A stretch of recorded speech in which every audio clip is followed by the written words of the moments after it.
வணக்கம் அன்பு நண்பர்களே, இன்றைய ஆயுதெழுத்து நிகழ்ச்சிக்கு உங்கள் அனைவரையும் அன்போடு வரவேற்கிறேன். மீண்டும் ஜெயலலிதா ஆட்சியும் அரசியலும் என்ற தலைப்பில் இன்றைய ஆயுதெழுத்து நிகழ்ச்சியில் விவாதிக்க இருக்கிறோம்.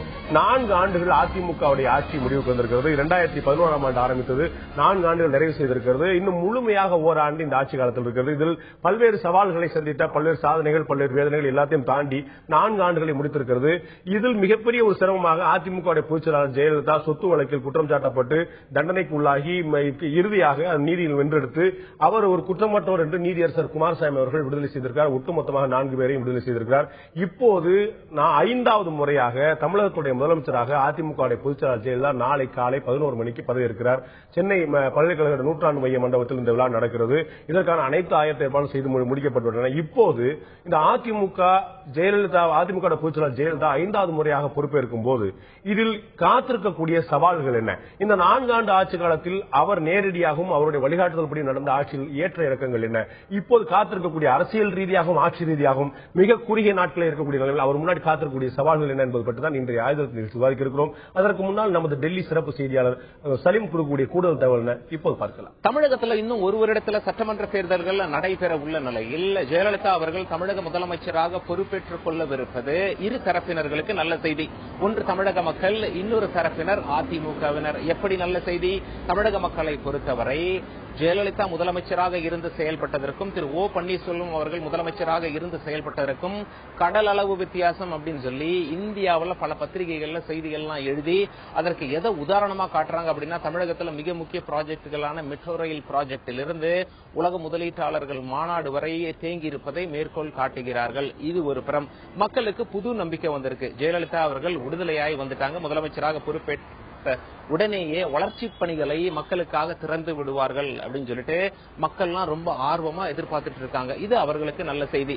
அதிமுகவினர் சமீபத்தில் பலவீனம் அடைந்திருப்பதை போல பத்திரிகைகள்லாம் செய்தி வெளிவந்திருந்தது. ஏன் அப்படின்னா, இத்தனை நாள் வரை எலியும் பூனையுமாக இருந்த எதிர்கட்சிகள்லாம் தங்களை நெருங்கிய நண்பர்களாக தொலைக்காட்சி முன்னர் காட்டிக் கொண்டனர், பேட்டியும் கொடுத்தனர். இப்படி இருக்க நிலைமையில எப்படியாவது வெற்றி பெறணும், கொள்கை ரீதியாக பிரிந்திருந்தாலும் வெற்றி என்கிற இலக்கை நோக்கி எதிர்கட்சிகள்லாம் ஒன்று திரண்டு கொண்டிருந்த சமயம் தமிழகத்தில் ஜெயலலிதா அவர்கள் விடுதலையாகி மீண்டும் முதலமைச்சராக பொறுப்பேற்கிறார். இதனால எதிர்கட்சிகளுக்கு இது ஒரு மகிழ்ச்சிகரமான செய்தி கிடையாது. இது மட்டும் இல்ல, அதிமுகவினர் இதுவரைக்கும் என்ன செஞ்சிருக்காங்க, தமிழகத்தில் ஏன் ஒரு சில வளர்ச்சி பணிகள்லாம் முடங்கி இருக்கிறது என்று பத்திரிகை வாசிக்கும் மக்களிடையே ஒரு கேள்வி எழுந்து வந்தது. இப்பொழுது அதிமுகவினர் தெம்பாயிட்டாங்க. அதாவது ஜெயலலிதா அவர்கள் மீண்டும் முதலமைச்சராக பதவியேற்றுக்கிட்டா விரைந்து செயல்படுவார், பல வளர்ச்சி பணிகளை மக்களுக்காக திறந்து விடுவார், மக்களை போய் தைரியமா சந்திச்சு வாக்கு கேட்கலாம் என்ற நம்பிக்கை அவர்கள் மனதில் வந்துள்ளது. அரசியல் விமர்சகர்கள்லாம் என்ன சொல்றாங்க அப்படின்னா, ஆக்ஷன்ஸ் ஸ்பீக் லவுடர் தென் வேர்ட்ஸ். அதாவது சொல்லை காட்டிலும் செய்யும் காரியத்திற்கு வீரியம் அதிகம் என்று நன்கு உணர்ந்தவர் ஜெயலலிதா அவர்கள். அதனால நிச்சயமாக சட்ட ரீதியான தடைகள் வருவதற்கு முன்னாடி, அதாவது கர்நாடக அரசு ஜெயலலிதா விடுதலையானதை எதிர்த்து மேல்முறையீடு செய்யலாம், செய்யாமல் இருக்கலாம், செய்யல அப்படின்னா சுப்பிரமணிய சாமி நான் நிச்சயம் செய்வேன் அப்படின்னு சொல்லிட்டு இருக்காரு. சட்ட ரீதியான தடைகள் வருவதற்கு முன்னாடி இலக்கை ஜெயலலிதா அவர்கள் விரைந்து அடைவார் என எதிர்பார்க்கப்படுகிறது அப்படின்னு சொல்லிட்டு விமர்சகர்கள்லாம் தங்களுடைய கருத்தை முன்வைத்திருக்கிறார்கள். 1000 விமர்சனங்கள் இருந்தாலும் அதை சமாளிக்கக்கூடிய திறன் தங்களுடைய தலைவிக்கு உண்டு என்று அதிமுக தொண்டர்கள் நினைப்பதாக, உறுதியாக நம்புவதாக திரு சலீம் குறிப்பிட்டிருந்தார். இதைத்தான் நாமும் கேள்வி எழுப்ப இருக்கிறோம். மீண்டும் ஜெயலலிதா, இதில் ஆட்சியும் அரசியலும் அவர் முன் இருக்கக்கூடிய முக்கியமான சவால்கள், இதைப்பற்றி தான் இன்றைய ஆயுதத்தில் நிகழ்ச்சி விவாதிக்கிறோம். இந்த நிகழ்ச்சி நம்முடைய ஓய்வு பெற்ற மூத்த ஐஏஎஸ் அதிகாரி திரு முருகன் அவர்கள் நம்முடையிருந்தார். அதேபோல இந்திய குடியரசுக் கட்சியுடைய தலைவர் திரு சேக்கு தமிழரசன் அவர்கள் நம்முடையிருந்தார். அதேபோல மூத்த பத்திரிகையாளர் திரு கார்த்திகை செல்வன் அவர்கள் நம்முடையிருந்தார். அதேபோல திராவிட முன்னேற்ற கழகத்துடைய வழக்கறிஞர் திரு ஜெயராஜ் அவர்கள் நம்முடையிருந்தார். அதேபோல பாமகவுடைய வழக்கறிஞர் திரு பாலு அவர்கள் நம்முடையிருந்தார். உங்கள் 5 பேரும் இந்த நிகழ்ச்சிக்கு வரவேற்கிறேன். நான் முருகன் ஐஎஸ் முதல்ல ஆரம்பிக்க விரும்புறேன். இந்த 4 ஆண்டு கால ஆட்சியில சாதனைக்குரிய விஷயம், பெருமைக்குரிய விஷயம், இவர்கள் பெருமை மாறுதட்டிக் கொள்ளலாம் என்று சொல்லக்கூடிய விஷயமாக நீங்கள் எதை கருதுவீர்கள்? நிறைய இண்டிவிஜுவல் ஸ்கீம்ஸ், இண்டிவிஜுவல் ஆக்ஷன்ஸ் எல்லாம் விட்டுட்டு பார்த்தாலே, ஜெயலலிதா அவர்கள் எப்ப முதல்வராக இருந்தாலும் அரசையும் அமைச்சர்களையும் தன் கட்சிக்காரர்கள் அரசியல் தலையிடுவதையும் மிகவும் ஸ்ட்ரிக்டா, அதாவது எம்ஜிஆர் பாணியில நம்ம ரொம்ப சுவையா சொல்லுவோம். எம்ஜிஆர் தான் முத தமிழ்நாட்டில் இந்த பாருங்க, நான் மக்களோடு தொடர்புள்ளவன், எனக்காக இந்த அரசு தேர்ந்தெடுக்கப்பட்டிருக்கிறது, இஸ்டர்கள் கட்சியில இஷ்டம் அதை போ அப்படின்னு சொல்லிட்டு ஆட்சி அமைச்சவர். இது ஒரு பெரிய நிகழ்ச்சி, உங்களுக்கு தெரிஞ்சிருக்கும்னு நினைக்கிறேன். அது மதுரை முத்து அவர்கள் எம்ஜிஆர் கட்சியில போய் சேர்ந்த புதுசுல தோட்டத்தில் உங்களை பார்க்க முடியல, ரொம்ப கஷ்டமா இருக்குன்னு ஒரே தகராறு போயிட்டார் ஆளுங்களை சேர்த்துட்டு போய். அப்ப எம்ஜிஆர் வெளியே வந்து கார்ல ஏறும்போது என்னன்னு கேட்டாரு, சத்தம் போடாரு, என்ன கூப்பிட்டு வாங்க, என்ன விஷயம் அப்படின்னு கேட்டாரு. எங்களால அவங்கள பார்க்க முடியல, பேச முடியல, கட்சி எப்படி இப்படின்னு அவர் அந்த பழைய திமுக பாணியில பேசும்போது இவர் சொன்னாரு, அது பெரிய கொட்டை எழுத்துக்கள் வந்து அப்போ பாருங்க தெளிவா எல்லாரும் தெரிஞ்சுங்க வெந்துச்சுன்னு சொன்னாரு. எனக்கும் மக்களுக்கும் நேரடி தொடர்பு, என்ன தேர்ந்தெடுத்திருக்காங்க முதல்வரா, நீங்கெல்லாம் வந்து இருந்தா நீங்கெல்லாம் இன்னொருத்த வந்து நான் கேண்டிடேட்டை போட்டு அவன் ஜெயிப்பான்னு சொல்லி ப்ரூவ் பண்ணாரு. தஞ்சாவூர்ல கொண்டு போய் திருநெல்வேலி ஆளை போட்டு ஜெயிச்சாரு. எனவே அந்த மாதிரி கட்டுக்கோப்பான ஒரு ஆட்சி முறையை ஜெயலலிதா அவர்கள் நடத்துவார்கள் என்பதை நான் அரசியல் இருந்தே பார்த்தவன். குறிப்பிட்ட நிகழ்ச்சி சொல்லணும்னா, இந்த கவர்மெண்ட் வந்த புதுசுல இந்த நில அரிப்புன்னு சொல்லி ஒன்ன பண்ணி அங்கங்க பரவலா நிறைய நடவடிக்கை எடுத்தது மற்ற மாநிலங்கள் உள்ளவர்களே எங்களிடம் பாராட்டுகிறார்கள்.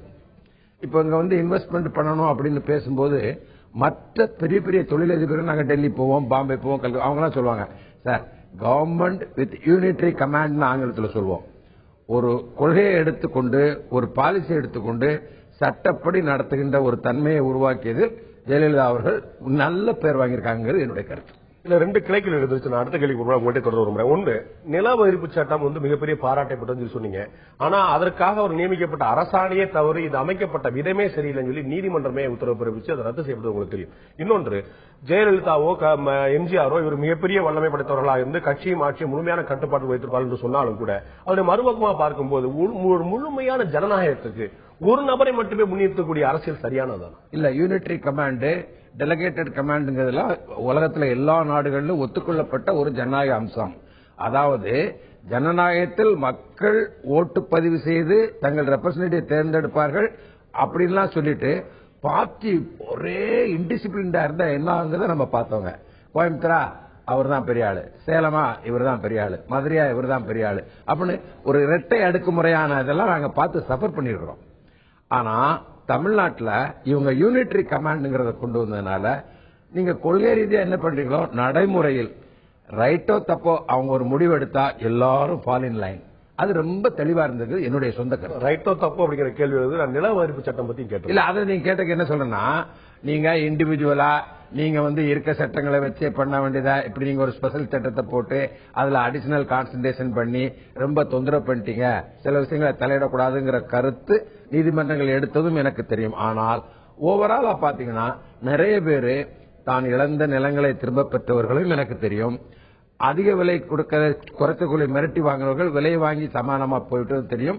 இதை நான் சொல்லவில்லை, எனக்கு என்னுடைய நண்பர்கள் பெரிய பேர் நிறைய பேர் சொன்னதை அவங்களுக்கு சொல்லியிருக்கேன். திரு கார்த்திகை செல்வன், இந்த 4 ஆண்டு காலத்துல அவங்க சந்திச்ச மிகப்பெரிய பின்னடைவுகளா நீங்க என்ன பாக்குறீங்க? அடுத்த ஓராண்டுகள்ல அவங்க சந்திக்கக்கூடிய சவாலா நீங்க என்ன பாக்குறீங்க?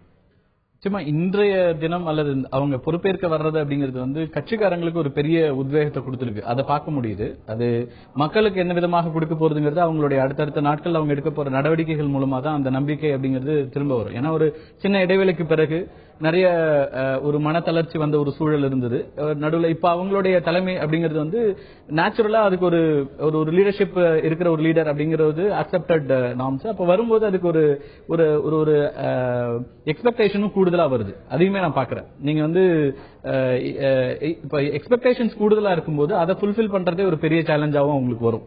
ஏன்னா இருக்கிற கால அளவு ரொம்ப குறைவு, ஓராண்டு காலம் தான். அதுல தேர்தல் அப்படின்னு அறிவிக்கப்பட்ட பிறகு நீங்க வந்து சரியான கால அளவுல இருக்கிறதுலே கூட 3 மாசம் அதுல போயிடும், 9 மாதங்கள்ல தான் இருக்கும். அதற்குள்ளாக அவங்க வந்து நிறைய சேலஞ்சஸ் இருக்கு.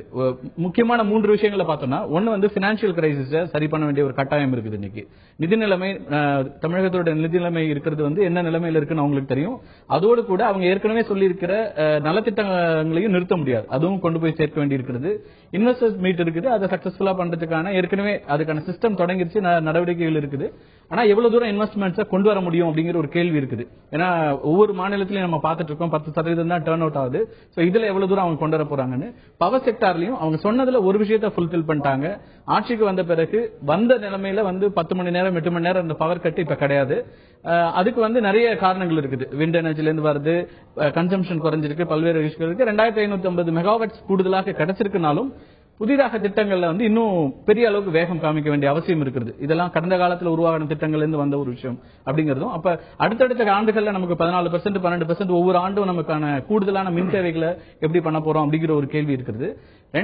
மூணாவதா நீங்க வந்து ஏற்கனவே அவங்க வந்து சொன்ன சில விஷயங்கள்ல பண்ண வேண்டியது இருக்கு. பெரிய எக்ஸ்பெக்டேஷன்ஸ் என்னன்னா, இன்னைக்கு வந்து இதுல மதுவிலக்கு கொள்கையில ஒரு எதிர்பார்ப்பு பெண்கள் மத்தியில் இருந்துட்டே இருக்கு. குறைந்தபட்சமாக ஒரு அதன் நோக்கி நகர்வாக ஒரு மணி நேரம் குறைக்கிறது அல்லது அந்த ஒர்க்கிங் ஹவர்ஸ் ரெடியூஸ் பண்றது அப்படின்னு ஏதாவது ஒரு நடவடிக்கை எடுப்பாங்க அப்படிங்கிற ஒரு எதிர்பார்ப்பு ரொம்ப நாளாவே இருக்கு. ஆனால் இன்னொரு பக்கம் வருவாயில 3ல் 1 பங்கு டாஸ்மாக்ல இருந்து அன்னைக்கு இருக்குது தமிழ்நாட்டோட இதுல. அப்ப அதுல வருவாய் குறைஞ்சிட போறதுல நம்ம நம்பலாம். ஏன்னா திமுக தலைவரும் கூட கடந்த ஆட்சியில் வந்து பாமக நிறுவனர் ராமதாஸ் அது 1 மணி நேரத்துல நிச்சயம் குறைய போறது இல்ல. அதுக்கான ஒரு சமீட்சை இப்ப அந்த ஒரு நடவடிக்கை எடுத்தாலும் கூட அரசு வந்து இதுல தீவிரமாக இருக்கிறதுங்கிற ஒரு மெசேஜ் கன்வே ஆகிறதுக்கு வாய்ப்புகள் இருக்கு. ஏற்கனவே நீங்க ஒருவேளை நீங்க எக்ஸ்ட்ரீமாவே போயிட்டு நீங்க வந்து 11 மணிக்கு மேல 12 மணிக்கு மேல தான் டாஸ்மாக் கடை திறக்கப்படும், பகல்ல தான் திறக்கப்படும் சொல்லிட்டாலே கூட என்ன பெரிய சேஞ்சஸ் இருக்குன்னே தெரியாது. அதனுடைய இது என்னன்னா நீங்க வந்து வேலை நேரம் குறையறதுனால மட்டுமே வருவாய் குறைஞ்சிட போறது இல்ல, அல்லது அவங்க குடிக்கிறவங்க அந்த நேரத்தை மட்டுமே பயன்படுத்த போறது. ஆனா இது இட்ஸ் சிக்னல். நாங்க வந்து இதுல அக்கறையோட இருக்கிறோம் அப்படிங்கிற ஒரு விஷயத்த சொல்றதுதான். படிப்படியாக குறைப்போம் அப்படின்னு கொண்டு வரலாம். அது அல்லது எண்ணிக்கையை குறைக்கலாம், கடைகளோட எண்ணிக்கையை குறைக்கலாம், முக்கியமான இடங்கள்ல இருக்கிறத விட்டுட்டு அந்த மாதிரியான விஷயங்கள நடவடிக்கைகள் ஏதோ ஒன்னு எடுத்தா கூட போதும். அது வந்து அவங்கள அந்த எதிர்பார்ப்பு மக்கள்கிட்ட இருந்துச்சு, ரொம்ப குறிப்பா பெண்கள்கிட்ட இருக்கு. ஏன்னா எதிர்கட்சிகள் அதை ரொம்ப குறிப்பா அதை திரும்ப வச்சுட்டே இருக்கிறாங்க. அந்த ஒரு எதிர்பார்ப்பு இருக்கிறது. அதே நேரத்தில் இன்னொரு விஷயம் என்னன்னா, ஆரம்பத்தில் அவங்க வந்து கொடுத்த தேர்தல் அறிக்கையில சொன்ன சில விஷயங்கள்ல இன்னமும் கவனிக்கப்படாத விஷயங்கள்ல வந்து முதியோர்களுக்கான இலவச பஸ் பாஸ் அப்படிங்கிற ஒரு விஷயம், அது வந்து இதுவரைக்கும் நடைமுறைப்படுத்தவே இல்லை. இந்த மாதிரி பல திட்டங்கள் அவங்க வந்து இருக்கிற குறுகிய காலத்துல செய்ய வேண்டிய ஒரு கட்டாயம் இருக்குது. ஆனால் எதிர்பார்ப்பு ஒரு புறம், எதிர்பார்ப்பு அதிகமாகவே இருக்கிறது. நீங்க சொன்ன மாதிரி சாரும் சொன்ன மாதிரி ஒரு அதிமுக பொதுச் செயலாளர் ஜெயலலிதா அப்படிங்கிற போதே அந்த இமேஜ் ஒண்ணு பெரிய அளவுக்கு இருக்குது. அவங்க வந்து ஒரு நேஷனல் லெவல்ல ஒரு டாலஸ்ட் லீடர். இங்க தமிழ்நாட்டில் அவங்களுக்கு வந்து பெரிய ஒரு எக்ஸ்பீரியன்ஸ் இருக்கு, முதலமைச்சராக இருந்த எக்ஸ்பீரியன்ஸ் இதெல்லாம் இருக்குங்கும் போது மக்கள் பெருசா எதிர்பார்ப்பாங்க. அந்த எதிர்பார்ப்பை பூர்த்தி செய்ய முடியுமா அப்படிங்கிறது ஒரு பெரிய சேலஞ்ச். மக்கள் கட்சியுடைய வழக்கறிஞர் திரு பாலு டக்கே குருமன் இடைவெளிக்கு முன்னாடி சொல்லப்பட்டது போல ஒரு தனிநபர் ஜெயலலிதா என்ற மனுஷி ஒரு சர்வ வல்லமை படைத்தவர், மிகப்பெரிய ஆளுமை திறன் கொண்டவர், ஒரு கரிஷ்மா கொண்டவர். அவரால் கட்சியும் ஆட்சியும் மற்ற யாரையும் விட ஒரு ஒப்பீட்டு அளவில் இல்லாமல் மற்ற யாரையும் சிறப்பாக நடத்த முடியும் என்ற ஒரே ஒரு காரணத்தை கொண்டு இதற்கு முன்னால் இருந்த அமைச்சர்களை எந்த மாற்றமும் செய்யாமல் முழுமையாக இதே அமைச்சரை கொண்டு அந்த ஒரே ஒரு தனிநபரால் ஒரு திறமையான எதிர்பார்ப்புகள் அதிகம் மிக்க ஒரு ஆட்சியை முழுமை செய்து முடியும் என்று நம்புகிறீர்களா திரு பாலு? அதாவது கடந்த 4 ஆண்டுகளில் அதிமுக தலைமையேற்று ஆட்சிக்கு வந்ததற்கு பிறகு இவர்கள் செய்த நடவடிக்கை மூலம் மக்களின் மனதில் இடம்பெறக்கூடிய எந்த திட்டமும் நடைமுறைப்படுத்தப்படவில்லை. நேரடியாக மக்கள் பயன்படக்கூடிய ஆக்கப்பூர்வமான திட்டங்கள் எதுவும் இல்லை. இதோடு மட்டுமல்லாமல் தொலைநோக்கு பார்வையில் இந்த அரசு இந்த காரியத்தை செய்திருக்கிறது என்று சொல்லக்கூடிய வகையில் எந்தவிதமான மக்கள் மனதை கவரக்கூடிய திட்டங்கள் எதுவும் இல்லாமல் நடைபெற்ற ஒரு காபந்து அரசு போன்றுதான் இதுவரை நடந்திருக்கிறது. நீங்கள் சொல்றது ஓராண்டுகளில் இந்த 7 மாத காலத்தை மட்டுமா? இல்ல, முழுமையாக 4 ஆண்டுகள் அவர் ஆட்சி செய்த காலத்தையும் உட்பட்டே சொல்றேன். மாணவ மாணவிகளுக்கு இலவச மடிக்கணினி கொடுக்கப்பட்டதோ இல்லது ஒவ்வொரு தனிநபருடைய குடும்பத்தையும் சென்றிருக்கக்கூடிய அம்மா உணவகங்கள் போன்ற திட்டங்களோ, திராவிட முன்னேற்ற கழகத்துடைய பொருளாளர் திரு ஸ்டாலின் அவர்களே கூட இந்த அம்மா உணவு திட்டத்தை வரவேற்றிருந்தார். ஏழைகள் பயனளிக்கக்கூடியதாக இருந்தால் மிகவும் வரவேற்பு சொல்லியிருந்தார். உங்களுடைய கட்சியுடைய நிறுவனம் கூட பல்வேறு திட்டங்களை வந்து தமிழக அரசு சிறப்பாக பாராட்டியிருக்கிறாங்க. ஒட்டுமொத்தமா எந்த திட்டமுமே செயல்படுத்தப்படலங்கிறது பொத்தாம் புதா சொல்லிட முடியுமா திருவாள்? நிச்சயமா சொல்லலாம். ஏன்னா எல்லா மாணவர்களுடைய முதுகிலும் ஜெயலலிதாவினுடைய படம் இருக்கக்கூடிய வகையில் பைகள் கொடுக்கப்படுகிறதே, அது இந்த ஆட்சியினுடைய சாதனையாக எடுத்துக்கொண்டீர்கள் என்று சொன்னால் அது மட்டுமே ஒரு குடும்பத்தை காப்பாற்றுவதற்கு உதவுமா என்று சொன்னால் நிச்சயமாக இல்லை. மடிக்கணினிகள் கொடுக்கிறார்கள் என்பது ஒரு புறம் இருந்தாலும் கூட, ஆனால் இதை தாண்டி அன்றாட மக்களுடைய தேவைகளை பூர்த்தி செய்யக்கூடிய காரணங்கள், வேலை வாய்ப்பு இல்லாமல் தவிக்கக்கூடிய இளைஞர்களை எந்த அளவிற்கு இந்த ஆட்சி கவர்ந்திருக்கிறது மிக முக்கியமானது. அதே போன்று பெண்கள் அனுபவிக்கக்கூடிய இன்னல்கள், நண்பர் கார்த்திக் அவர்கள் சொன்னதை போன்று இந்த மதுவின் மூலமாக இருக்கக்கூடிய கொடுமைகள் மேலும் மேலும் அதிகரிக்க இந்த ஆட்சி காரணமாக இருந்திருக்கிறது. இந்த சூழலில் இந்த ஓராண்டுகளில் இதையெல்லாம் மாற்றி மிகப்பெரிய அளவில் மாற்றத்தை கொண்டு வந்து இந்த மக்களுடைய இதயத்தை கவரலாம் என்று இந்த ஆட்சி முயற்சி செய்யும் என்று சொன்னால் அதற்கு துளியும் வாய்ப்பில்லை. காரணம், இன்றைய தினம் செல்வி ஜெயலலிதா அவர்கள் அதிமுகவுடைய சட்டமன்ற உறுப்பினர் கூட்டம் நடத்தப்பட்டு அதற்கு பிறகு ஒரு ஆளுநரை சந்தித்து வந்த ஒரு நாள் நிகழ்வில் சென்னையில் இருக்கக்கூடிய 1.5 கோடி மக்கள் இன்றைக்கு அனுபவித்த வேதனை என்பது மிக மிக கொடியது. சாலைகள் முழுமையாக அடைக்கப்பட்டு போக்குவரத்து ஸ்தம்பிக்கப்பட்டு இன்று இரவு நான் இந்த அரங்கத்திற்கு வருகிற வரை சென்னையினுடைய போக்குவரத்து என்பது மிக மோசமான ஒரு சூழல். 91, 96 ஜெயலலிதா அவர்கள் 1:30 மணிக்கு வெளியே கிளம்பின ஜெயலலிதா 3:30 மணிக்கு வந்து வீட்டுக்கு போயிட்டாங்க. அதன் பிறகு இப்ப நீங்க வந்து பேசும்போது 8:30 மணி, இந்த 5 மணி நேரமும் அந்த போக்குவரத்து நெரிசல் நீங்க சொல்ல போறீங்களா? நிச்சயமா இன்றைக்கு போக்குவரத்து காவல்துறையினர்கள் அனுபவித்த வேதனை என்பது மிக மிக கொடியது. காரணம், இவர் என்ன சாதனை செய்துவிட்டார்? இத்தனை பதாகைகளை, இத்தனை டிஜிட்டல் பேனர்களை சென்னை முழுவதும் வைக்கிறார்களே என்று மக்கள் சாதாரணமாக பேசக்கூடிய நிலைமை தமிழகத்தில் நிலவுகிறது.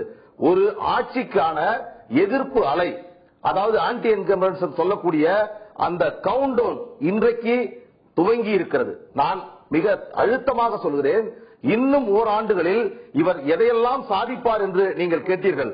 ஆனால் வரக்கூடிய ஓராண்டில் இவர்களுக்கு இருக்கக்கூடிய மிக முக்கியமான சவால் எது என்று சொன்னால், அவரை எதிர்நோக்கி இருக்கக்கூடிய அந்த வழக்கு உச்சநீதிமன்றத்தில் வரும் என்று சொன்னால், இந்த 3 மாதங்களில் இந்த வழக்கை முடிக்க வேண்டும் என்று உயர்நீதிமன்றத்திற்கு உத்தரவிட்ட அந்த உச்சநீதிமன்றம் எங்களுக்கும் அது பொருந்தும், எனவே இந்த வழக்கை 3 மாதத்தில் முடிக்க வேண்டும் என்று சொன்னால், பார்த்த மாத்திரத்தில் ஒரு தவறான தீர்ப்பின் மூலமாக இன்றைக்கு முதலமைச்சராக அரியணை துடிக்கக்கூடிய ஜெயலலிதா அவர்கள் ஒரு தீர்ப்பு தவறானது, இது மேல்முறையீடு செய்ய உகந்தது என்று அரசு தலைமை வழக்கறிஞர் சொன்னதற்கு பிறகு தார்மீக அடிப்படையில் ஜெயலலிதா அவர்கள் அமைதி காத்திருக்க வேண்டும்.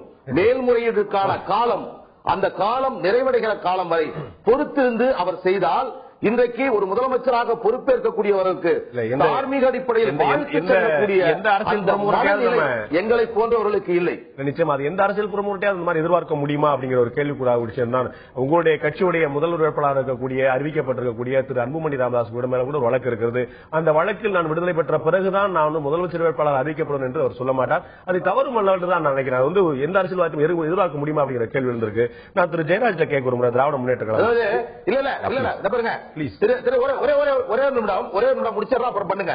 ஒரு 500 ரூபாய் லஞ்சம் வாங்கக்கூடிய ஒரு வழக்கில் ஒரு மேல்முறையீட்டில் உயர்நீதிமன்றம் அவரை விடுதலை செய்கிறது என்று சொன்னால், அதற்கு பிறகு எனக்கு பணி வழங்குங்கள் என்று சொல்லுகின்ற பொழுது ஒரு அரசினுடைய ஒப்பீனியன் வேண்டும் என்று சொல்வார்கள்.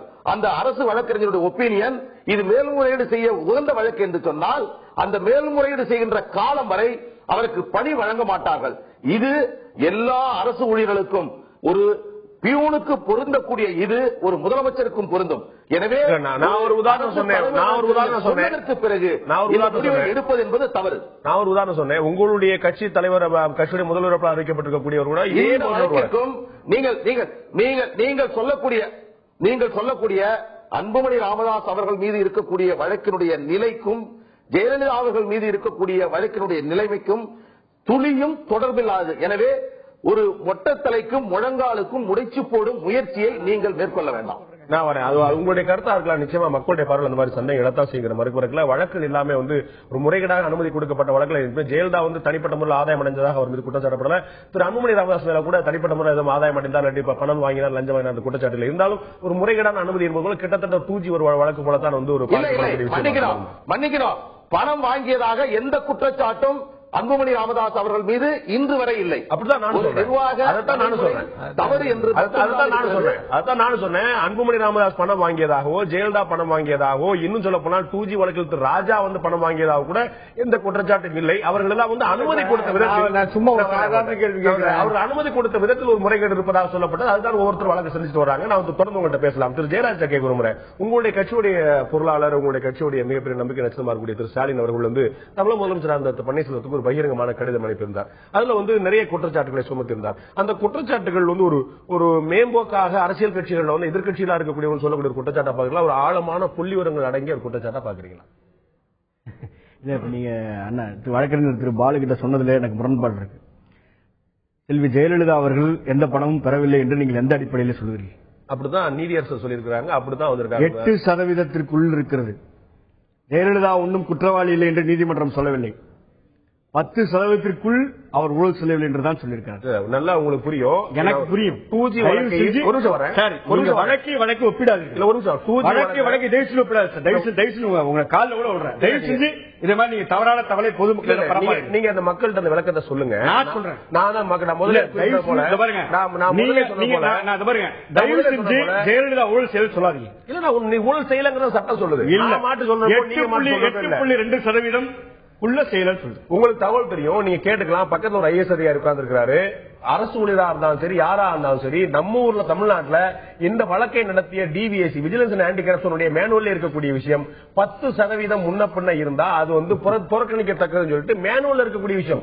நீங்களும் நானும் பார்த்து செய்யக்கூடிய பொதுந்தன்மையான விஷயம் கிடையாது. இந்த தலைப்பு இப்ப என்ன ஜியோல இத பத்தி பேசலாமா? அடிப்படையில் ஒரு வழக்கை விடுதலை பண்றாங்க.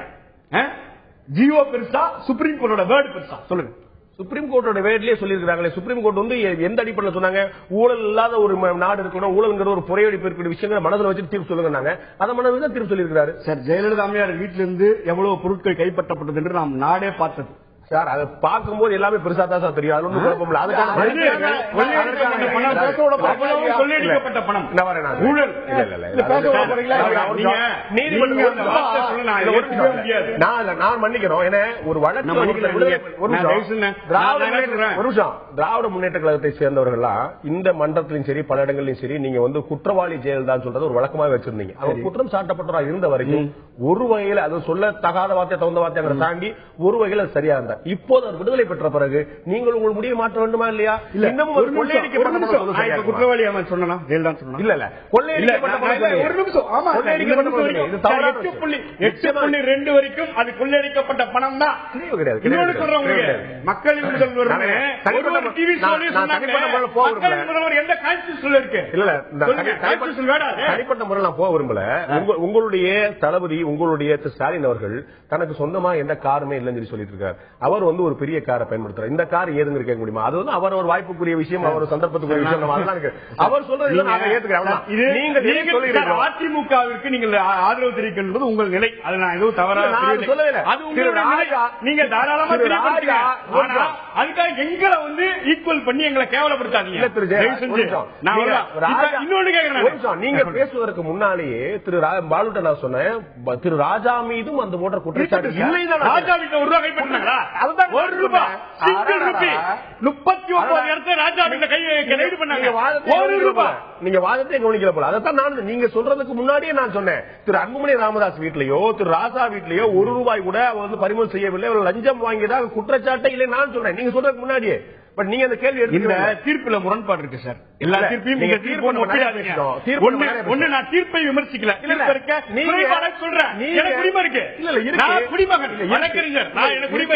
இதே பற்றி இந்த விவாதம் நீங்களே பேசிருக்கீங்க, இந்த மேடையில பேசிருக்கீங்க, மற்ற தொலைக்காட்சியிலும் பேசிருக்கீங்க. திரும்ப திரும்ப நம்ம அதிலே போற வழக்குல விடுதலை வாங்கிட்டாங்க. இன்னைக்கு ஏதாவது ஸ்டேட் இதுக்கப்புறம் அப்பீல் போட்டு வரட்டும் பார்ப்போம். இந்திய குடியரசுக் கட்சி அதிமுகவுடைய நீண்ட நாள் தலைமை கட்சியா இருக்கக்கூடிய இந்திய குடியரசுக் திரு சேகு தமிழரசன் கேட்க விரும்புறேன். எல்லா குற்றச்சாட்டுகளுக்கும் பதில் சொல்ல வேண்டிய கடமை உங்களுக்கு இருக்குது. அடிப்படையில் நம்ம பார்க்கிறோம் சில சாதகமான அம்சங்கள் திரு முருகன் சொன்னார். இருந்தாலும் கூட திரு பாலு குறிப்பிட்டார் எந்த விதமான சாதகமான அம்சமும் கிடையாதுன்னு சொல்லிட்டு. திரு ஜெயராஜ் அவர்கள் வேறு பக்கம் போனாலும் கூட அவருடைய குற்றச்சாட்டு இருக்கும். திமுகவுடைய பொருளாளர் உங்களுக்கு ஒரு மிக நீண்டமான பட்டியலை நீங்களே பார்த்துருக்கீங்க சொல்லியிருக்காரு. சோ அதிமுக மீது 4 ஆண்டு ஆட்சியில் எதிர்க்கட்சியில் உள்ளவரும் ஒட்டுமொத்தமாக குற்றச்சாட்டுகளை தான் அதிகமாக வைக்கின்றனர்.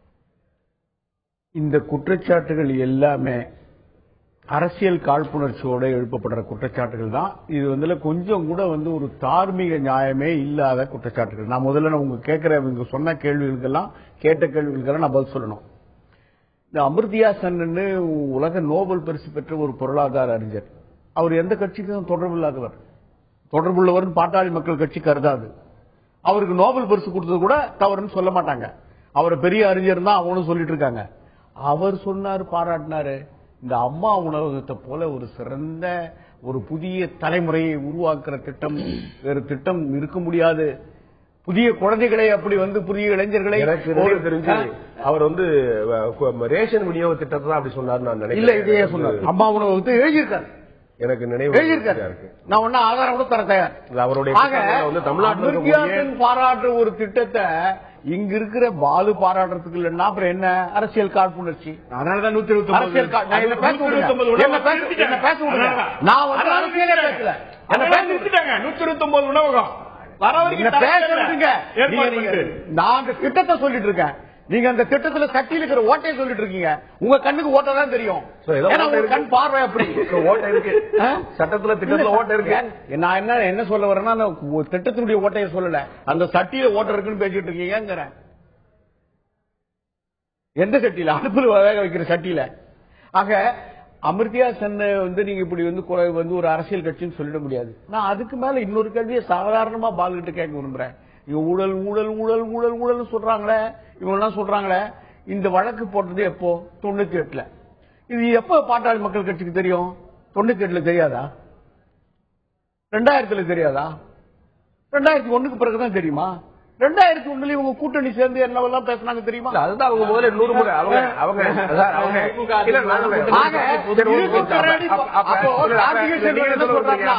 இதற்கும் பின்னால் அவர்கள் மன்னிப்பு கேட்பார்கள். இல்ல நீங்க என்ன சொல்ல வரீங்க? அப்ப பாமக அவங்களுடைய கூட்டணி சேர்ந்தா நீங்க புனிதராயிருவீங்க. பாமக கூட்டணி சேரலன்னா அந்த அரசியல் கால்பனை இல்ல. அதிமுக தலைமை ஒருபோதும் இப்படி மாற்றிக் கொண்டதில்லை. ஆனால் பாட்டாளி மக்கள் கட்சி 2001 கூட்டணி சேர்ந்தீங்க. நீங்க தானே அந்த சகோதரி பேசுறீங்க. அவங்க சொல்லக்கூடிய குற்றச்சாட்டுக்கும் இதுக்கு என்ன சம்பந்தம் இருக்கும்? நான் கேட்கிற கேள்வி என்ன, அரசியல்காரர்களுக்காக இப்படிப்பட்ட விமர்சனங்களை வைக்கிறீங்களே தவிர, அரசியல் காழ்ப்புணர்ச்சிக்காக நீங்கள் இப்படி விமர்சனங்களை வைக்கிறீர்களே தவிர, உங்களுக்கு சமூக நோக்கோடோ ஒரு உண்மையான கொள்கை உணர்வோடோ இந்த விமர்சனங்களை நீங்கள் முன்வைக்கவில்லை என்பதே என்னுடைய குற்றச்சாட்டு. இல்ல இதுல அரசியல் மாறி மாறி அப்புறம் மன்னிப்பு கேட்பீங்கன்னா அப்புறம் இதுக்கு எப்ப மன்னிப்பு கேட்பீங்க?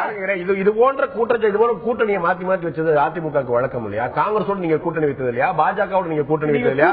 பாஜகவோட கூட்டணி வைத்தது வரலாற்று தவறு நீங்க சொல்லுங்க. கூட்டணியை பற்றி பேசல. ஆனா கூட்டணியின் போது நீங்கள் பேசிய பேச்சு என்ன?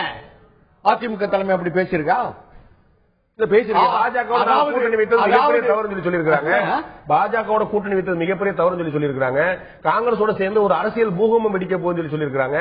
இடதுசாரி இயக்கங்களை கூட வச்சிருந்தாங்க. எதுக்காக வெளியேற்றாங்க இடதுசாரி இயக்கங்களுக்கே தெரியல. இன்னைக்கு வரைக்கும் மதிமுக இருந்து பாமக இருந்து பல கூட்டணி கட்சி இந்த நிலைமை ஏற்பட்டிருக்கு. ஓகே, அது ஒரு பக்கம். ஆனால் ஒருபோதும் இந்த மாநிலத்துக்கான உரிமைகளை கேட்பதில் அவங்க காங்கிரஸ் மத்தியில் ஆட்சியில் இருந்தப்போதும் சரி, பாஜக ஆட்சியில் இருந்தப்போதும் சரி, அது எப்போதும் சரி ஒரே நிலையை தான் அதிமுக. அதுதான் நான் கேட்க வந்தேன். இப்ப மேகதாது அணை பிரச்சனையிலையும், காவிரி பிரச்சனையிலையும், முல்லை பெரியார் பிரச்சனை, எல்லா பிரச்சனையிலும் நீங்க வழக்காடிட்டே இருக்கிறீங்க. எல்லாத்துக்கும் வழக்கு.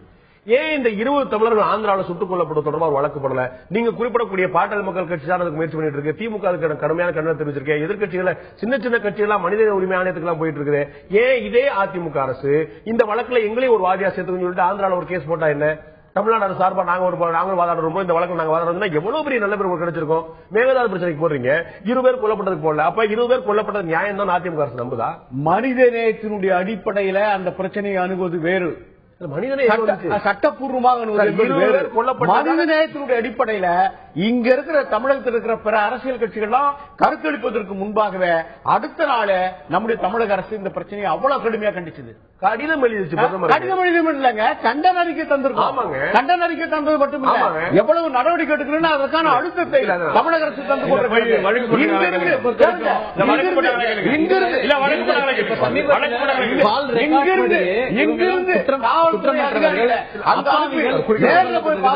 விசாரணை மேற்கொண்டு. இல்ல சார், இப்ப சமீபத்துல வந்திருக்கிற கால் ரெக்கார்ட்ஸ் பாருங்க. இந்த விவகாரத்துல இதுல என்னதான் தமிழக அரசு எல்லாம் பண்ணாங்கன்னாலும் கூட இன்னும் கூட பெரிய எதிர்பார்ப்பு இருக்குது. என்னன்னா, ஒரு அரசாங்கமாக நிச்சயமா ஆந்திர அரசோடு மிகப்பெரிய அளவுக்கு அவங்க ஒரு சட்ட ரீதியான போராட்டத்தையோ அல்லது ஒரு கடுமையான கண்டனங்களையோ தெரிவிச்சிருக்கணும், அல்லது மத்திய அரசோட இன்டர்வென்ஷனை இதுல எதிர்பார்த்திருக்கணும். ஏன்னா இப்ப நமக்கு இருக்கிற இப்ப ரீசெண்டா வந்திருக்கிற கால் ரெக்கார்ட்ஸ் பாத்தீங்கன்னா, அப்பாவிகள் 4 பேரை கொண்டு போய் சுட்டுக் கொண்டது அவங்களுடைய செல்போன் ரெக்கார்ட்ஸ்ல இருந்து கிளியரா வருது. இதற்கு அப்புறமாவது இப்ப ஒருவேளை இவங்க வந்த பிறகு முதல் முக்கியமான அவங்களுடைய வேலைப்பாடுகள்ல இதுக்கான ஒரு முன்னுரிமை கொடுக்கணுங்கிற எதிர்பார்ப்பு நிச்சயமா எல்லாருக்கிட்டையுமே இருக்கும். மேகதாது அணை பிரச்சனையில நம்ம பிரதமர் கடிதம் எழுதி சமாளிச்சிடலாம் அப்படின்னும், கர்நாடக முதலமைச்சர் பேச்சுவார்த்தை நடத்தலாம் முடிவு பெறாம வழக்கு கொடுக்குறாங்க. ஏன்னா அரசியல்வாதி ரீதியா தீர்வு காண முடியாது, சட்ட ரீதியா தீர்வு தான் காண சொல்றாங்க. இது முழுக்க முழுக்க காவல்துறை சம்பந்தப்பட்ட பிரச்சனையா இருக்கு. அது மேகதாது பிரச்சனை நம்முடைய உரிமை. காவிரி நதிநீர் பிரச்சனை நம்முடைய உரிமை. முல்லை பெரியார் நம்முடைய மாநிலத்தைச் சேர்ந்த தமிழர்கள் அங்கே படுகொலைக்குள்ளாகி இருக்கிறார்கள் என்பது போது அது மனிதநேய பார்வை, அது ஒரு பார்வை. அதுல நீங்க அவங்களுக்காக நீங்க போய் போராடுறது உரிமை தானே சார். நம்ம தமிழர்கள் அதுதான் அரசியல் போராட்டம். அதுல வந்து நீங்க சட்ட போராட்டம் எந்த அளவுக்கு ஒரு மாநிலத்தோட பண்ண முடியுமோ அந்த அளவுக்கு தான் பண்ண முடியும். நீங்க வந்து நீங்க இந்த பிரச்சனை நம்முடைய தலைவர் முல்லை பெரியார் நாம எந்த விவாதம் எடுத்துட்டு இருக்கோம், அவர்கள் எதிர்கொள்ள வேண்டிய சவால்கள் அதிமுக. நான் என்ன சொல்ல வரேன்னா, சவால்கள் என்பதை பொறுத்தவரையில அதுல ரெண்டு விதமான ஒரு சவால்கள் எப்பவுமே இருக்கும். ஒன்னு எந்த லட்சியவாதிக்கும் தன்னுடைய லட்சியம் எந்த அளவுக்கு நிறைவேறும், எப்படி வெற்றி பெறும் என்ற உள்ள ஒரு சவால். அது அவங்களுக்குள்ளவே அவர்கள் எந்த லட்சியவாதியும் அமைத்துக் கொள்ளுகிற ஒரு சேலஞ்ச். இன்னொரு சேலஞ்ச் என்பது தனக்கு எதிரே களத்தில் இருக்கிறவர்களை எப்படி வென்றெடுப்பது என்கிற அந்த ஒரு சேலஞ்ச். இந்த ரெண்டு சேலஞ்ச் தான் பிலாசபி, தத்துவம். தமிழ் அண்ணா திராவிட முன்னேற்ற கழகத்தை பொறுத்தவரையில இனி அதற்கு இருக்கிற ஒரே சேலஞ்ச் என்ன, மக்கள் மத்தியில் அடுத்த சட்டமன்ற தேர்தல். அந்த சட்டமன்ற தேர்தலில் நிச்சயமா அதை ஒரு சவாலாகவே நினைக்காமல் மிக எளிதாக மக்கள் இடத்துல வந்து அறுதி பெரும்பான்மை இல்ல, அதை விட மிகப்பெரிய பெரும்பான்மை பெறுகிற அளவிற்கு அதிமுகவுக்கு அப்படிப்பட்ட ஒரு செல்வாக்கு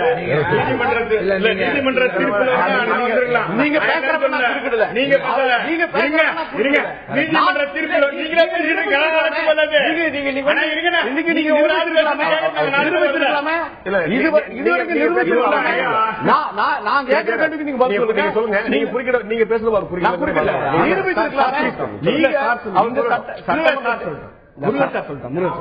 முழுமையாக நீங்க பேசுறது இல்லையா? இப்ப நீங்க எல்லாருமே எனக்கு ஒண்ணு சொல்லணும். நீங்க தான் வந்து மாடரேட்டர். நீங்களே சொல்றீங்க இந்த கவர்மெண்ட் ஏன் மேகதாது மாதிரி கேஸ் போடலன்னு. அந்த கவர்மெண்ட் சுட்டு கொண்டு ரைட்டு நினைக்க நீங்க நினைக்கிறீங்களா? நீங்க தான் நீங்களே சொல்லுங்க சார். ஒரு மாநிலம் சார்ந்த பிரச்சனையில நம்ம வந்து வழக்கு தொடரும். இன்னமும் மேகதாது அணையில வந்து நாங்க அப்ரூவலே கொடுக்கல சென்ட்ரல் கவர்மெண்ட் சொல்லிருக்காங்க. ஆனாலும் கடிதம் எழுதுறோம். கேளுங்க சார், நீங்க வந்து ஒரு சினிமா கதை மாதிரி கற்பனை விதமான விஷயங்களை பேசாதுங்க. நான் சொல்றேன், நான் ஹோம் செக்ரட்டரியா இருந்து இந்த டிஸ்கஷன் வந்தா நான் என்ன சொல்வேன்னா, பாருங்க நிறைய சந்திரமார் கடத்தில் பண்றானுங்க. நம்ம ஊர்ல நடிகர்ல இருந்து இவன் வரைக்கும் எல்லாம் வச்சிருக்கானுங்க. வேற வழியே இல்ல, இந்த மாதிரி ஏதாவது அடாவடியா பண்ணிட்டானுங்க. நாம வந்து எதிர்ப்பு தெரிவிப்போம். போய் சிக்கல் எல்லாம் மாற்ற முடியாதுன்னு கூட நான் அட்வைஸ் பண்ணுவேன்.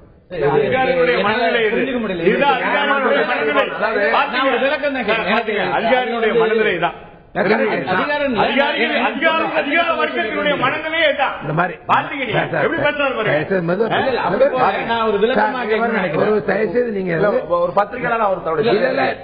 சொல்ல கேளுங்க, அவரு ரொம்ப கோமா வக்கீல் சார் பேசுறாரு. திராவிட முன்னேற்ற அவரே கேட்கட்டும். நீங்க வந்து ரொம்ப கௌரவமா இருப்பீங்க, நாங்க ஆணம் பிடித்தவங்க அதிகாரம் அப்படிலாம் பேசாம நான் சொல்றது தவறு இருந்தா நீங்க சொல்லுங்க. இல்ல நீங்க அதுதான் இப்ப எனக்கு என்னன்னா சார், நம்ம வந்து தவறு செய்யறாங்க அப்படிங்கறதுனா நிச்சயமா இப்ப நம்ம வந்து தமிழக காவல்துறை தொடர்ந்து அதுக்கான கண்காணிப்புல இருக்குது. நீங்க சட்ட ரீதியா என்ன நடவடிக்கை எடுக்கலாம், குண்டர் சட்டம் உள்ளிட்ட பல்வேறு விஷயங்கள் உங்களுக்கு சட்ட ரீதியான அணுகுமுறை இருக்குது. ஆனால் இந்த மாதிரி ஒரு கால் ரெக்கார்ட்ஸ் வந்த பிறகும் அப்பட்டமான மனித உரிமை மீறல், ஒரு என்கவுண்டர்ல கூட இவ்வளவு போலி என்கவுண்டர் அப்படிங்கிறது நிரூபணமான பிறகு நம்ம தலையிடுங்கிறது ரொம்ப அவசியமாகுதுங்கிற தமிழகத்தினுடைய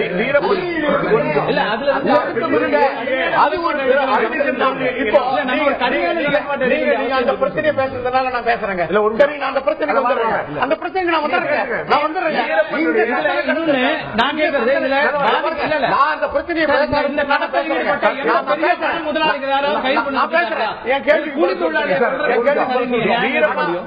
வீரப்பன் சுட்டுக் கொல்லப்பட்டது இந்த அரசால் வந்து பெருமையாக மாறுதட்டி கொள்ளப்பட்டது. அவர் கொள்ளையர்கள், அவர்கள் அப்படித்தான் செய்யப்பட வேண்டும். மாற்று கருத்துல ஓகே, அவங்களுக்கு 150 வழக்கு இருந்துச்சு எல்லாம். ஆனா இவர்கள் வந்து கடையில் இருக்கக்கூடிய தொழிலாளர்கள் மரம் வெட்டி கட்டி கொண்டு வரத்தோடு தெரியாது. பல பேருக்கு வந்து அவங்க கடத்துறாங்க, கடல் தொழில் தெரியாது. இது திரு கார்த்திகை சொல்லும் போது இப்ப புதிய தகவல்களும் மேலும் மேலும் வரும்போது அவர்கள் கொல்லப்பட்ட விதமே அநியாயமானது. நான் சொல்றேன், அதிமுக அரசாங்கம் சொல்லுது. நீங்க சொல்றீங்க உள்துறை அமைச்சர் செயலரா நான் வேற மாதிரி சொல்லுவீங்க. ஆனா அந்த உங்களுடைய நீங்க சொல்லிக்கூடிய சோகால்டு பரிந்துரையை தாண்டி தமிழக அரசு கடுமையான கண்டனத்தை பதிவு செய்திருக்கிறது. மத்திய அரசுக்கு கடிதம் எழுதியிருக்கிறது. சொல்லுவேன். ஆனா கேஸ் போட்டீங்கன்னா ப்ரூஃப் படி பார்த்தா நாம மாட்டிக்கணும் சொல்லுவோம். வக்கீல் சார் சொல்லுவோம். நாமே மாட்டோம். இல்ல நாமே மாட்டோம். நாமே மாட்டோம். என்ன பேசுறீங்க? இல்லங்க அந்த பிரச்சனை ஒரு ப்ரீவியஸ் கேஸ் கூட கிடையாது. ஒரு ப்ரீவியஸ் கேஸ் கூட கிடையாது. மதுவா நீங்க சொல்லுங்க. அந்த பிரச்சனைக்கு போயிட்ட பிறகு நான் கேக்குறேங்க, நீங்க வந்து இதே போல வந்து ஒரு செம்மரம் கடத்தல்ல இங்க நம்முடைய தமிழ்நாட்டில் ஒரு திராவிட முன்னேற்ற கழகத்தினுடைய ஒன்றிய செயலாளரை ஒன்றிய செயலாளர் பொறுப்பில் இருக்கிறவரை எங்களுடைய மாவட்டத்துல இதுல கைது செய்யப்பட்டிருக்காரா இல்லையா அது அவருக்கு தெரியுமா? சரி, அப்ப யாருமே கைது செய்யப்படலையா?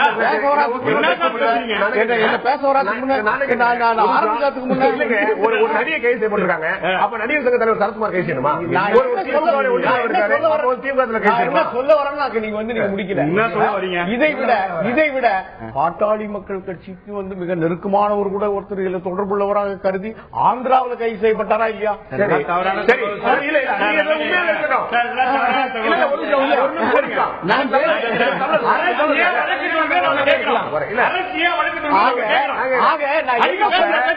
என்ன சொல்ல வரேன், நீங்க தான் இந்த பிரச்சனை நீங்க சொன்ன உண்மையானா இருக்கட்டும், அதற்கும் இதற்கு என்ன சம்பந்தம்? என்ன சொல்ல வரேன்னு நீங்க முடிக்கலங்க.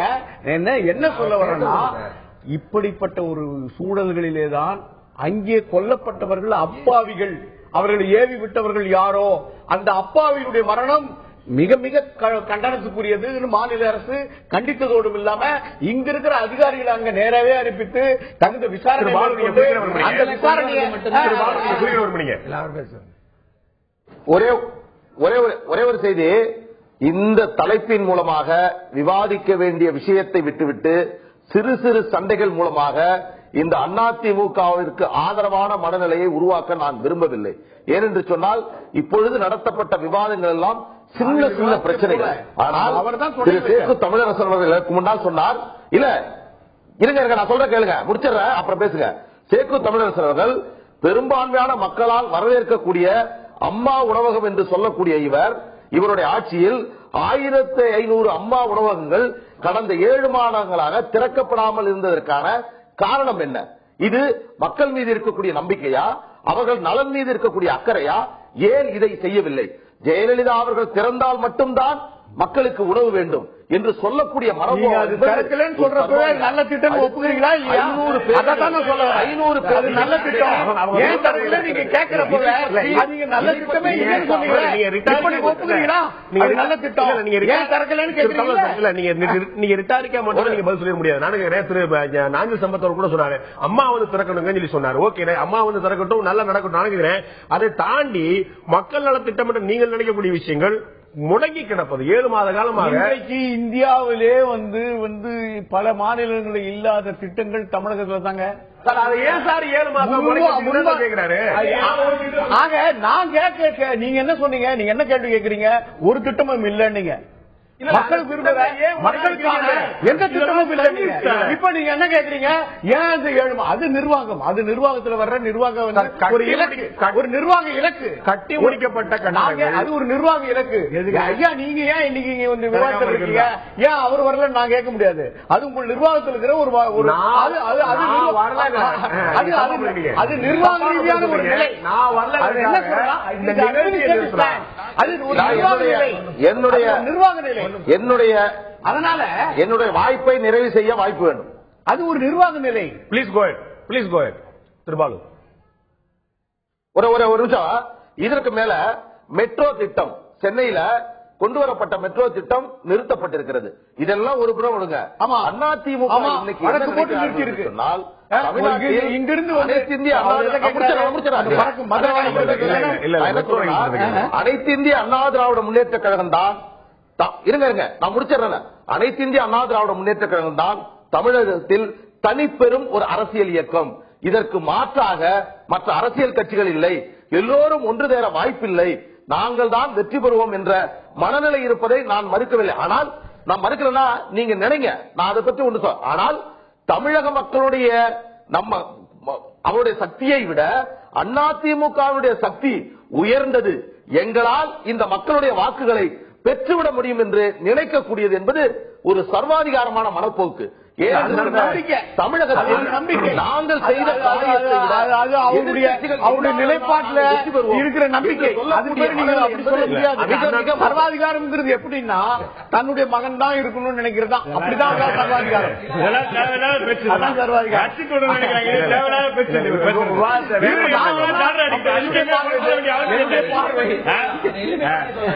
பாமக எப்படி தமிழகம் முழுக்க தங்களுக்கு வந்து ஆதரவு கிடைக்க நம்புறாங்களோ அதே மாதிரி அதிமுக தமிழகம் முழுக்க இருக்க நம்பிட்டு கட்சிகளுடைய நிலைப்பாடு நம்பிக்கை. இன்னும் திரு முருகன் ஐஎஸ் அவர்கிட்ட கேட்கிறோம், தொழில்துறையில ஒரு மிகப்பெரிய முடக்கம் ஏற்பட்டதாக எதிர்க்கட்சிகள் மட்டும் இல்லாமல் நடுநிலையாளர்கள் பத்திரிகையாளர் கூட கருத்திருக்கிறாங்க. இந்த உலக முதலீட்டாளர் மாநாடு 3வது முறையாக மாற்றி அமைக்கப்பட்டிருக்கிற தேதி, அதுபோக தொழில்துறையில 3வது முதலீடுகள் அதிகம் பெறக்கூடிய 3வது மிகப்பெரிய மாநிலமாக தமிழகம் தொடர்ந்து பின்னடைந்து கொண்டே இருக்கின்ற குற்றச்சாட்டு இருக்கிறது. இது ஜெயலலிதா இல்லாத 7 மாதத்தோட நிலைமை நினைக்கிறீங்களா, இல்லாட்டி ஒட்டுமொத்தமா இந்த சிஸ்டம் தமிழ்நாட்டில் மிகப்பெரிய பின்னடை சந்தித்து நினைக்கிறீங்களா? இல்ல, அது வந்து காம்ப்ளெக்ஸ் இருக்கனால இப்ப மற்ற மாநிலங்கள் போட்டி போட்டுக்கொண்டு மின் உற்பத்தி இன்ஃப்ராஸ்ட்ரக்சர் எல்லாம் டெவலப் பண்ணி அப்படி பெங்களூரு அப்புறம் மகாராஷ்டிரா அப்படி இது கண்டினியூஸ் கிட்டத்தட்ட 20-30 வருஷமா நடக்கிற ஒரு போட்டி மாநிலங்களுக்குள். அதுல வந்து நமக்கு பின்னடைவு ஏற்பட்டது, நம்ம மின்சார உற்பத்தி பாதிக்கப்பட்டது கிட்டத்தட்ட ஒரு 10 வருஷமா. அப்புறம் வந்து இன்சென்டிவ்ஸ்ல அவங்களுக்குள்ள சௌகரியங்கள், கோல் எங்க இருக்கோ அதுக்கு பக்கத்துல போய் தான் நிறைய இண்டஸ்ட்ரி வரும் இப்பெல்லாம் இருந்து. இப்ப வந்து கன்சிஸ்டண்டா நல்ல ஒரு தொலைநோக்கு பார்வையோட எல்லா ஆபீசர்ஸும் வெளிநாட்டுக்கு போய் எல்லாரும் இன்வைட் பண்ணி ஓரளவுக்கு ஒரு ஷேப்பு கொண்டு வந்திருக்காங்க. இந்த மகாநாடு வந்த பிறகு அடுத்து இந்த கவர்மெண்ட் நிச்சயமா தேர்ந்தெடுக்கப்படும் என்று நம்புகிறவர்கள் இருக்கிறார்கள். சரி, அப்படி இல்லாட்டும் இது வந்து அரசியலுக்கு அப்பாற்பட்டு ஆட்சியின் ஒரு நல்ல நடவடிக்கை, இது நல்ல முறையில் நடக்குங்கிறது என்னுடைய சொந்த கருத்து. இல்ல, ஆனா தள்ளி வைக்கப்பட்டிருக்கிறது தொடர்ந்து ஒரு தொழிலதிபர்கள் மத்தியிலே முதலீட்டாளர் மத்தியிலே ஒரு இந்த மாநாடுல வந்து இந்த அளவுக்கு கான்கிரீட்டா இருக்க முடியாதவங்க தாங்கள் கொடுக்கக்கூடிய வாக்குறுதிகளை எப்படி நிறைவேற்றுவாங்க? இல்ல, தள்ளி வைக்கப்பட்டதுக்கு பல காரணங்கள். என்ன, மே மாசம் சம்மர் அப்படிங்கிற ஒரு காரணம் இல்ல. அதுல நீங்க பாருங்க, இந்த மாதிரி கிண்டலா பேசுறாங்க. தலைமைச் செயலகத்தில் வந்து அறிக்கை கேளுங்க சார், அது வெளியே சொல்லப்பட்ட காரணமாக இருந்தாலும் இவங்க எதிர்பார்த்த மாதிரியான சில நடவடிக்கைகளை பண்ணிவிட்டு தான் அவங்களை கூப்பிடணும் இருந்தது. உதாரணமா நிறைய பேருக்கு தெரியாது, வர தயங்கி இருக்கலாம். முதலீட்டாளர்கள் வந்து என்னென்ன எதிர்பார்ப்பாங்கிறது ஒரு லிஸ்ட் போட்டிருப்பாங்க சார். அதெல்லாம் பத்திரிகையில வராது, சொல்ல மாட்டாங்க. அதுக்குள்ள ஆளுங்க போட்டுருவாங்க. இதெல்லாம் ரெடியா இருந்தாலும் அவன் வந்தோடனே கேட்பான். இப்ப நீங்க உங்க மெட்ரோ ரயில் ஸ்லோ பண்றது கூட இதை பாதிக்கும். அப்புறம் வந்து நீங்க லேண்ட் அக்விசிஷன் பண்ணி லேண்ட் எடுக்கிறதுல உள்ள டிலே பாதிக்கும். அகில இந்திய அளவில் 63 பெரிய பவர் கிரிட் 3,56,000 கோடி சென்ட்ரல் கவர்மெண்ட் ஸ்கீமே ஸ்லோடு. அதுல தமிழ்நாட்டுக்கு மின்சாரம் நம்ம பணம் கொடுத்தாலும் வர முடியாதுங்கிற ஸ்டேஜ்ல இருக்கு. இதெல்லாம் கொஞ்சம் ஷேப் பண்ணிக்கிட்டு கூப்பிடலாம் அப்படின்னு சொல்லுவாங்க. இதை வெளியில சொல்ல முடியாது. பின்னாடி உள்ள காரணங்கள் நிறைய இருக்கும். எந்த கவர்மெண்ட் இருந்தாலும் தயவுசெய்து நல்லா புரிஞ்சுங்க. திரு ஜெயராஜ், நான் கேட்கிறோம், நான் ஏற்கனவே முதல்ல கேட்ட கேள்வி, உங்களுடைய திரு ஸ்டாலின் அவர்கள் வந்து இந்த அவரை அறிக்கை கொடுத்தாரு, பகிரங்கமான கடிதம் கொடுத்தாரு. அதுல ஒரு வரி சொல்றாரு, 70% பட்டதாரிகள் வேலை இல்லாமல் இருக்கிறார்கள் சொன்னார். அரசு வேலை இல்லாமல் இருக்கிறார்கள் சொன்னா நம்ம புரிஞ்சுக்கலாம். வேலையே இல்லாமல் இருக்கான்னு சொல்ல முடியுமா? நம்ம வந்து பத்திரப்பதிவு மன்னிக்கணும், இதுல படிக்கிறதுக்கான அலுவலகத்துல வந்து நம்ம வந்து வேலைவாய்ப்பு அலுவலகத்துல பதிவு செய்யறது மட்டுமே ஒரு வேலை வாய்ப்பு இல்லாத ஒரு நிலைமை ஏற்படுத்திடும். அது வந்து ஒரு தவறான ஒரு புள்ளிவரத்தை ஒரு துணை முதல்வராக இருந்தவர் முதலமைச்சர் வேட்பாளர் முன்னிறுத்தப்படக்கூடிய வாய்ப்பு உள்ளவர் அப்படி சொல்லலாமா? இல்ல, தவறான புள்ளிவரம் என்று நீங்க எந்த அடிப்படையில் சொல்லி எனக்கு தெரியவில்லை. நீங்களே சொல்லுங்க. நான் முடிச்சிடறேன். இப்ப கடந்த திமுக ஆட்சியில வந்து 6 ஸ்பெஷல் எக்கனாமிக் ஜோன்ஸ் நாங்க கொண்டு வந்தோம். அதுல 4 ஸ்பெஷல் இந்த கேள்விக்கான பதில் இல்ல சொல்லிடுறேன். நான் என்னுடைய கேள்விக்கான பதில் இதுல இருக்கு. 4 ஸ்பெஷல் எக்கனாமிக் ஜோன் நாங்க கொண்டு வந்தோம். சரிங்களா? அதிமுகவினுடைய 4 ஆண்டு கால ஆட்சியில ஒரு ஸ்பெஷல் எக்கனாமிக் ஜோன் உங்களால சொல்ல முடியுமா? 5 மருத்துவக் கல்லூரி தமிழ்நாட்டில் திமுக ஆட்சியில் கட்டப்பட்டு அட்மிஷன் கொண்டு வரப்பட்டு எம்சிஐலிருந்து அனுமதி பெறப்பட்டு கொண்டு வரப்பட்டு நடைமுறைக்கு வந்தது எங்களுடைய ஆட்சியில. அதிமுக ஆட்சியில ஒரு மருத்துவக் கல்லூரி உங்களால் சொல்ல முடியுமா? அதை விட்டுருங்க. அதிமுக கூடுதல் சீட் 100 சீட்டுக்கு மேல நான் சொல்றேன். இது முடிச்சல உங்களுக்கு தகவல் தெரிஞ்சு எனக்கு தெரியும். ஒரு நிமிஷம், நான் நீங்க சொன்ன மாதிரி இல்ல, நான் முடிச்சேன். 49,000 கோடிகள் தமிழ்நாட்டிற்கு கடந்த திராவிட முன்னேற்ற கழக ஆட்சியில் வெளி மாநிலத்தில் வெளி நாட்டிலிருந்து கொண்டு வரப்பட்ட முதலீட்டினுடைய எண்ணிக்கை. அதிமுக பொதுச் செயலாளர் செல்வி ஜெயலலிதா தமிழ்நாட்டின் முதலமைச்சராக 4 ஆண்டு கால ஆட்சியில பொறுப்பேற்றவுடன் 10,000 கோடிக்கு எம்ஓஇ போட்டாங்க. அது இன்றைய தேதி வரைக்கும் 100 கோடி ரூபாய் வரைக்கும் திட்டங்கள் 100 கோடி ரூபாய் வரைக்கும் கூட நிறைவேற்றப்படல. நீங்க தவறான 36,000 கோடி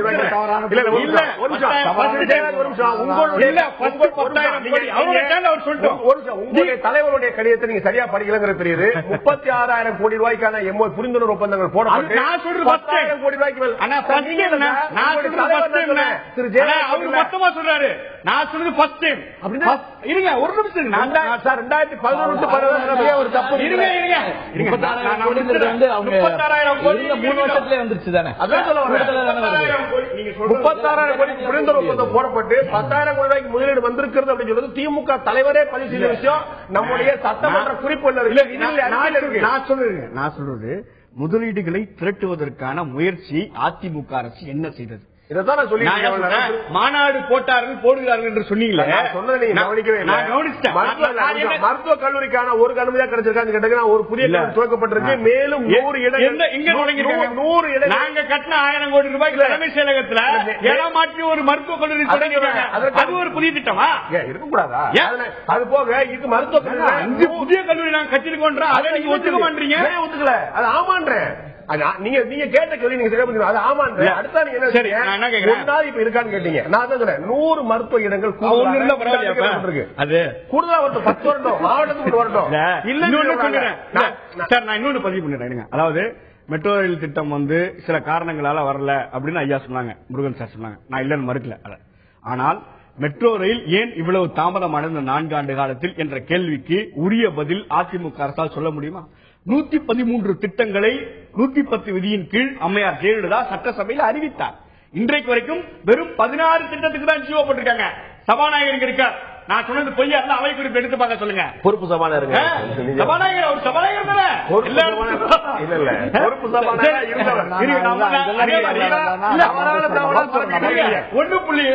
நாங்க திமுக ஆட்சியில 1.75 லட்சம் வீடுகள் கட்டப்படும் சொல்லி கலைஞர் வீடு வழங்கும் திட்டத்துல நாங்க வந்து 75,000 வீடு கட்டி முடிச்சு சாவி கொடுத்துட்டோம். மீதி 12 லட்சம் பேருக்கு திட்டம் போட்டு ஆர்டர் போட்டு கொடுத்துட்டோம். நிலம் கொடுக்கறதா இல்ல இல்லாததை மட்டும் சொல்லாதீங்க சார். நாங்க 100 திட்டம் சொன்னோம், 90 திட்டம் செஞ்சுட்டோம். நீங்க மீதி 10 செய்யல. ஏன் கேக்குறீங்க? நீங்க என்ன உங்களுக்கே தெரியும்.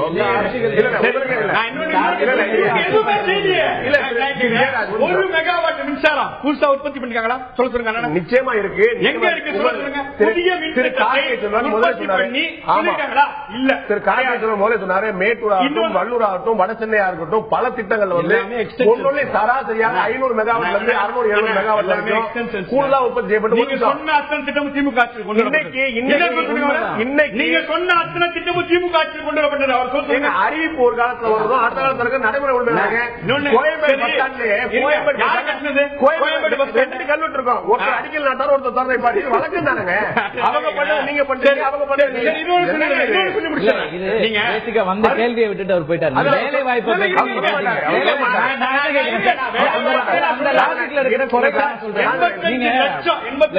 அரசு வேலை வாய்ப்பு பதிவு பண்ணிருக்காங்க. வேலை வாய்ப்புல இல்ல எனக்கு ஒரே கேள்விதான். 70% இளைஞர்கள், பட்டதாரி இளைஞர்கள் வேலை இல்லாமல் இருக்கிறார்கள். அவ்வளவுதான். நான் வந்து அது தப்பு இருக்கு. எங்க இருக்காங்க வேலை வாய்ப்பு? எங்க துணை முன்னாள் துணை முதல்வர் எங்க தலைமை தான் சொன்னாங்க, வேலை வாய்ப்பிற்காக திண்டாட்டம் இருக்கு, ஸ்பெஷல் எக்கனாமிக் ஜோன்ஸ் கொண்டு வர அதனுடைய அடிப்படை தான் அது. சரி, நீங்க ஸ்கிப் பண்ணலாம்.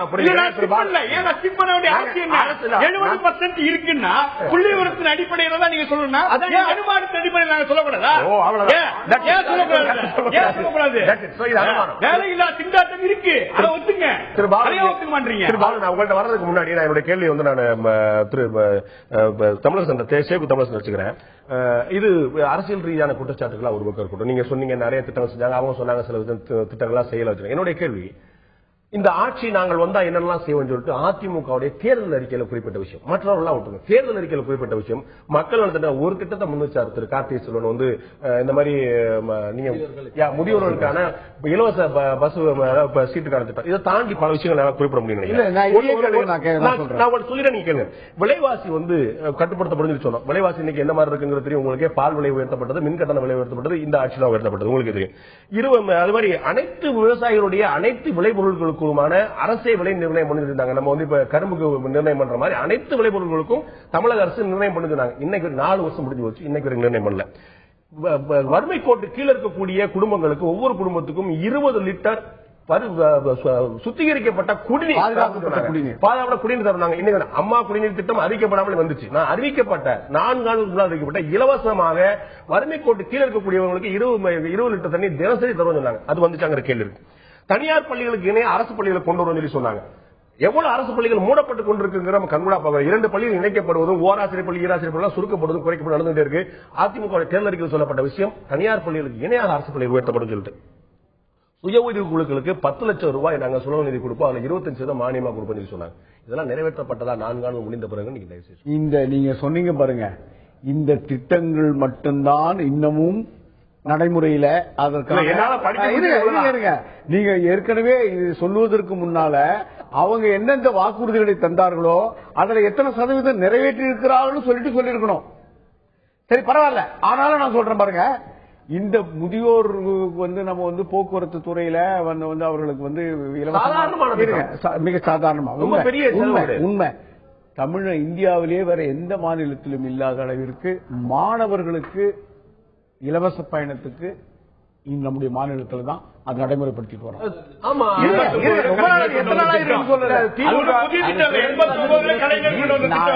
ஆரம்பிக்கிறதுக்கு முன்னாடி நீங்க பேசுறதுக்கெல்லாம் நான் ஒரு சாதுரி பாக்குறேன். நாங்க என்ன செஞ்சோம் மட்டும் குறிச்சுக்கோ, என்ன செய்யலங்கிறத தயவுசெய்து கேட்காதீங்க. நீங்க என்ன பேசவே விடல. அதாவது இன்னொரு ஆண்டு காலம் திமுக ஆட்சி நீடித்திருந்தால் தமிழ்நாட்டில் போக்குவரத்து துறையே இருந்திருக்காங்க. நாங்க போனஸ் கொடுத்தோம், நீங்க கொடுத்தீங்களா? இப்ப போனஸ் கொடுத்தோம். என்னாச்சு? சரி ஸ்ட்ரைக் பண்ணீங்க, என்னாச்சு?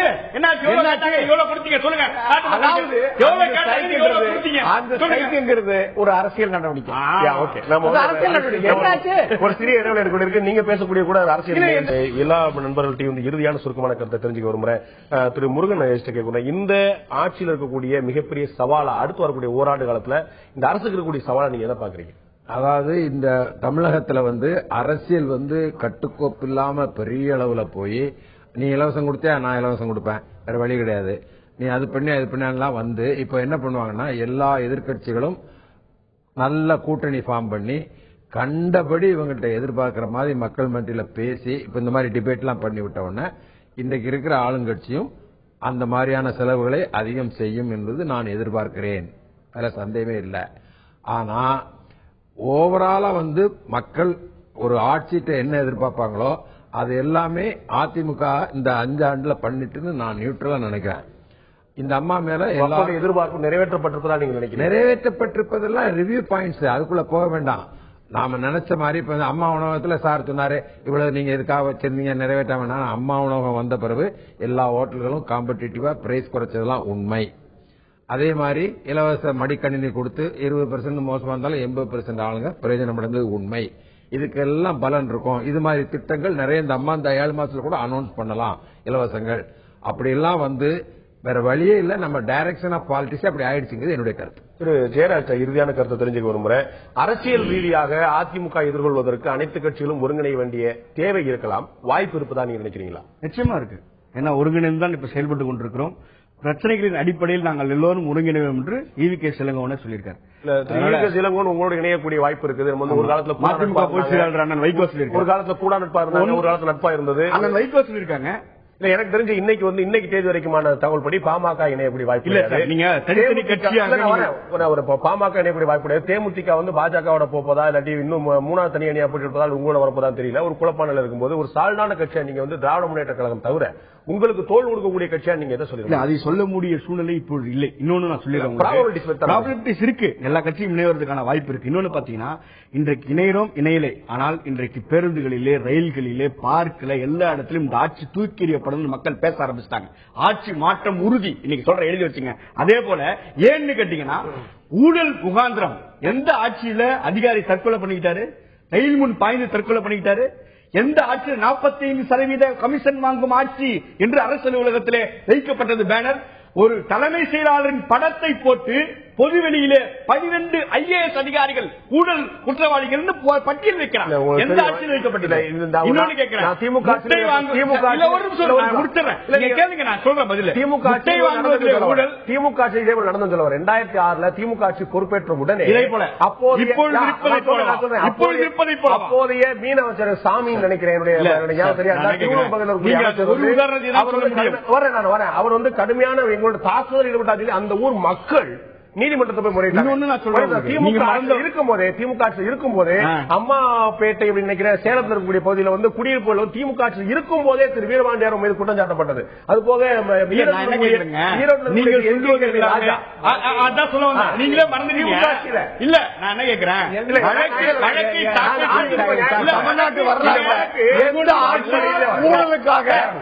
ஊழலுக்காக பதவி நீக்கம் செய்யப்பட்ட பட்டியலில் எல்லா கட்சியிலும் குற்றச்சாட்டுகள் இருக்கிறார். இப்படி ஒட்டுமொத்தமாக ஒரு ஆட்சியை தமிழ்நாட்டு வரலாற்று எந்த ஆட்சி ஊழலுக்காக நீங்க சொன்னீங்க லேப்டாப் பெரிய திட்டம் என்று, அதிலே கூட இன்றைக்கு ஒரு பத்திரிகை செய்தி இருக்கிறது, சைனா லேப்டாப் கொடுத்திருக்காங்கன்னு. நான் கேட்கிறேன், இப்படி கூடுதலா கொடுத்து வாங்குறது குறைவா கொடுத்து வாங்குறது ஊழல் பட்டியல சேர தெரியும். மின்சாரம் உட்பட பருப்பு உட்பட எல்லாமே வாங்கக்கூடிய விலையை வந்து திமுக ஒட்டுமொத்தமா ஒரு தனிநபருக்கு வாங்குறது இல்லையா? எவ்வளவு ரூபாய் முட்டை வாங்குது மார்க்கெட்ல, என்ன விலை, எப்படி வாங்குறாங்க?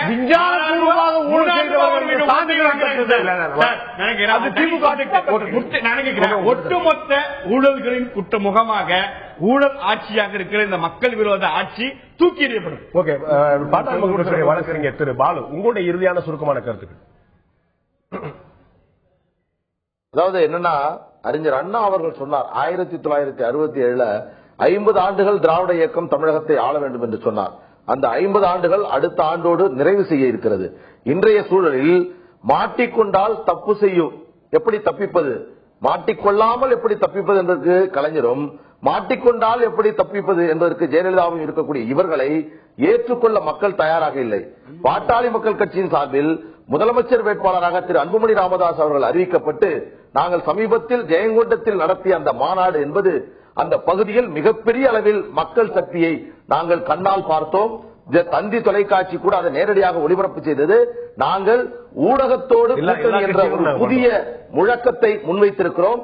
ஊடகங்கள் ஒன்று சேர்ந்தால் மிகப்பெரிய ஒரு மாற்றம் தமிழ்நாட்டில் இழந்திருக்கக்கூடிய வாய்ப்பில்லை. எனவே நன்றி திரு பாலு, உங்களுடைய கருத்தை பகிர்ந்து. நான் திரு கார்த்திகை சொல்றேன், இறுதியா உங்களுடைய அப்சர்வேஷன். இப்ப வந்து நம்ம கேட்டது போல எதிர்கட்சியில் வந்து 2016-15 தேர்தல் வந்து வாய்ப்பு இருக்குன்னு சொல்லி திரு வைகோ சொன்னார். அப்படி அட்வான்ஸ் பண்றதுக்கான வாய்ப்பு இருக்கா? அப்படி வந்துச்சுன்னா எதிர்கட்சிகளுக்குள்ள நம்ம வந்து ஒன்றிணைந்து எதிர்த்தாதான் சமாளிக்க முடியும் அப்படிங்கிற புரிதல், அப்படிப்பட்ட ஒரு அண்டர்ஸ்டாண்டிங், அப்படிப்பட்ட தேவை அவர்களுக்குள்ள ஏற்பட்டு நினைக்கிறீங்க?